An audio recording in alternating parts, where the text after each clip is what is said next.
দর্শক, এবারে জানিয়ে দিচ্ছে এক নজরে দৈনিক পত্রিকার শিরোনাম। শুরুতে আমাদের হাতে আছে দৈনিক যুগান্তর। শিরোনামে দেখতে পাচ্ছি, পিআর ও জুলাই সনদের ভিত্তিতে নির্বাচন হতে হবে বলেছে জামায়াত। রাজধানীতে 7 দলের পৃথক বিক্ষোভ সমাবেশ। পিআর পদ্ধতিতে নির্বাচন আয়োজনের প্রশ্নে গণভোট দিন বলেছে ইসলামী আন্দোলন। আজ বিভাগীয় শহরে বিক্ষোভ সমাবেশ। এরপর রয়েছে নির্বাচনী আইন সংশোধন বিষয়ে নির্দেশনা না মানলে বাধ্যতামূলক অবসর। এপাশে রয়েছে সমঝোতার পথে বাধা গণভোটের দিনক্ষণ। দৈনিক কালের কণ্ঠের শিরোনামে রয়েছে ভোটের হাওয়ার গতি কম। ওয়ালটন এখন দেশের সীমানা পেরিয়ে পৌঁছে গিয়েছে 50টিরও বেশি দেশে। ওয়ালটন, ঘরে ঘরে বিশ্বজুড়ে। এদিকে তারেক রহমানের একটি মন্তব্য রয়েছে, 7,000 সদস্যের বিরুদ্ধে ব্যবস্থা নেওয়া হয়েছে। আরেকটি শিরোনাম, মাইকে ঘোষণা দিয়ে মাজারে ভাঙচুর আগুন। এরপর রয়েছে দৈনিক প্রথম আলো।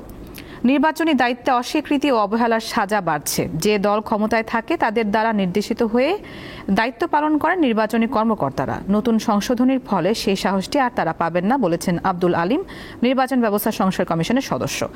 আরেকটি শিরোনাম, জামাত সহ 7 দলের বিক্ষোভ, পিআর ও গণভোটের দাবি। এরপর রয়েছে দৈনিক আমার দেশ। শিরোনাম, মার্শাল ল জারি করছে না কেন? হাসিনার পতনের আগে সালমান রেহানার ফোন আলাপ। এপাশে রয়েছে সেবা ও ন্যায় বিচারের প্রতীক হতে চায় বিএনপি, এমনটি বলেছেন তারেক রহমান। দর্শক, দেখে নিলাম আজকের দৈনিক পত্রিকার শিরোনামগুলো।